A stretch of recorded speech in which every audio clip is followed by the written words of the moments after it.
খালাদা তাবিজটির দিকে তাকালো, তারপর একটু বিব্রত ভঙ্গিতে হাসলো, বলল, এই তো রোগশোকের বালা বালা মুসিবত তাড়ানো তাবিজ। আপনি এটা কোথায় পেয়েছেন? রাস্তা থেকে কিনেছি। কত দাম? খালা আবার বিব্রত ভঙ্গিতে হাসলো, বলল, 10-20 টাকা হবে মনে হয়। আপনি আমাকে এই তাবিজটা দিবেন? আপনাকে টাকা দেই, আপনি আরেকটা কিনে নেবেন। যে কোনো হিসেবে এটা যথেষ্ট। বিচিত্র একটি অনুরোধ। তাই খালার একটু সময় লাগলো পুরো বিষয়টা বুঝতে। বোঝার পর অবাক হয়ে জিজ্ঞেস করলো, আমার তাবিজটা নিতে চাও? কেন, কি করবা?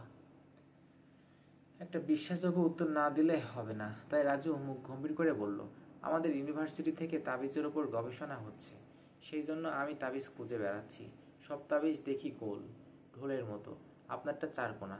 খালা তার তাবিজটা দেখলো, তারপর রাজুর দিকে তাকিয়ে বলল, তুমি তাবিজের দোকানে গেলে অনেক রকম তাবিজ কিনতে পারবা। আমি সময় পাবো না খালা। তোমারে টাকা দেই, তুমি আরেকটা কিনে নিও। খালা তার তাবিজটা হাতছাড়া করতে চাচ্ছিল না, কিন্তু রাজু তাকে বুঝিয়ে শেষ পর্যন্ত রাজি করিয়ে ফেলল।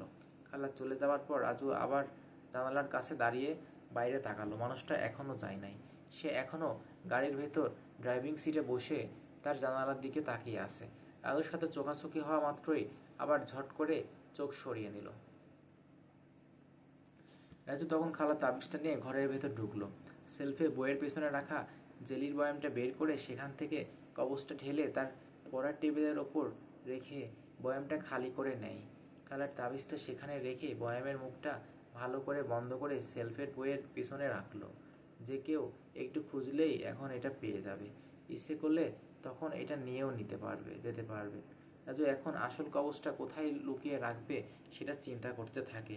এই অ্যাপার্টমেন্টে লুকানোর জায়গা বিশেষ নেই, কাজে একটু বুদ্ধি করে লুকাতে হবে। এমন জায়গায় লুকাতে হবে যেখানে কেউ খুঁজবে না। রাজু তার নিজের রুম, ডাইনিং রুম এবং কিচেনে ঘুরে ঘুরে দেখল। শেষ পর্যন্ত কিচেনের গ্যাসের চুলার কাছে রাখা ম্যাচের বাক্সটা তার পছন্দ হলো। ভেতরে থেকে ম্যাচের কাঠিগুলো বের করে সেখানে সাবধানে কবজটা রেখে তারপর ওপরে ম্যাচের কাঠিগুলো রেখে দেয়। এখন ম্যাচ বক্সটা খুললেও কেউ কবজটা দেখবে না। কাঠিগুলো বের করলে তখন কবজটা দেখা যাবে। ম্যাচ ব্যবহার করতে হলে সবাই একটি কাঠি বের করে নেয়, কখনো সবগুলো কাঠি একসাথে বের করে না। রাজু তখন চুলার পাশে ড্রয়ার খুলে সেখানে রাখা চামচ, চাকুর সাথে ম্যাচ বক্সটা রেখে দিল। কেউ এখন এটাকে আর সন্দেহজনক কিছু মনে করবে না।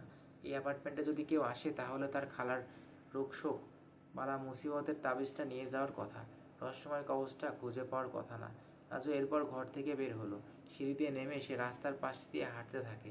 চোখের কোণা দিয়ে সে দেখলো গাড়ির ভেতরে থেকে মানুষটি বের হয়ে তার পিছন পিছন হাঁটতে শুরু করেছে। রাজু কি করবে ঠিক বুঝতে পারল না, তাই সে শান্তভাবে হাঁটতে থাকে। দিনের বেলা, চারপাশে মানুষজন। এখানে কেউ তার ভয়ানক কিছু করার চেষ্টা করবে বলে মনে হয় না।